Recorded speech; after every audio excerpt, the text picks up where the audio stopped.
Thank you very much, Mr. President. I would suggest to you that whether you're pro-protocol or anti-protocol, it's impossible to disagree with this motion, that the protocol has adversely impacted Northern Ireland. Look around you.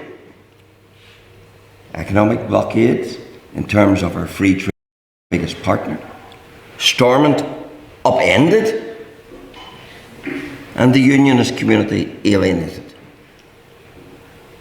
How could you say other than there has been adverse impact?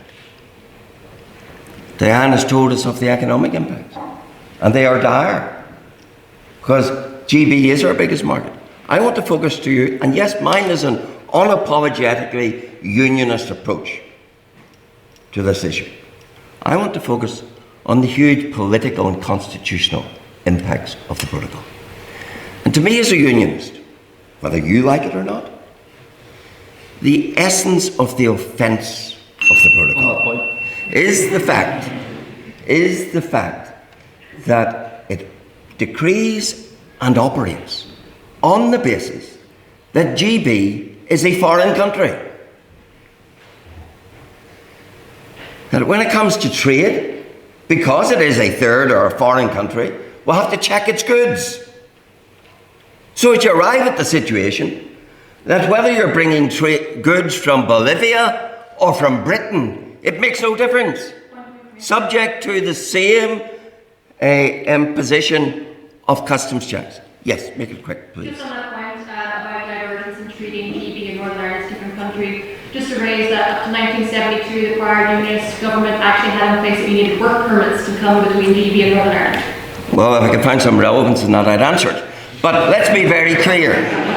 Let's be very clear. That is what cuts to the quick. The fact that GB is decreed to be a foreign country.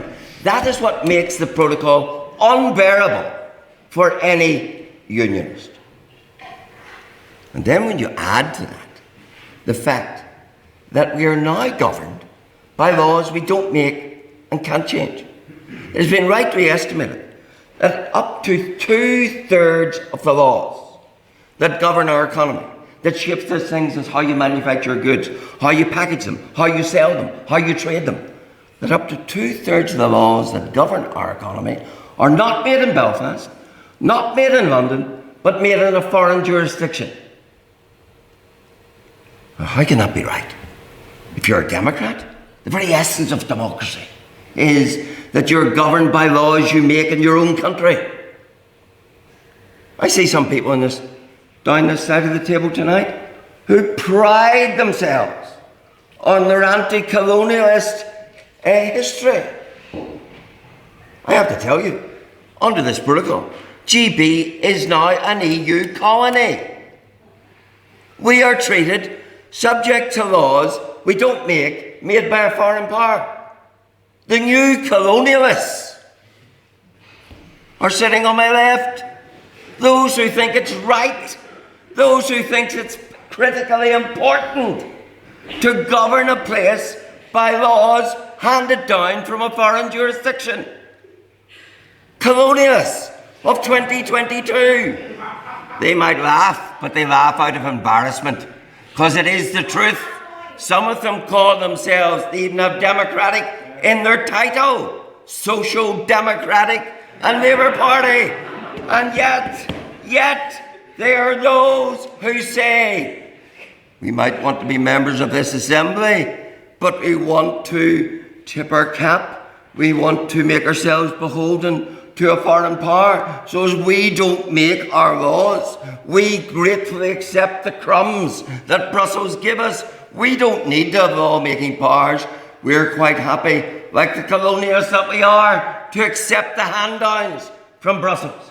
So if you are a Democrat, I don't care whether you're a nationalist or unionist, but if you are a Democrat, then this protocol is something you could never come to terms with. Yes, whoever it was.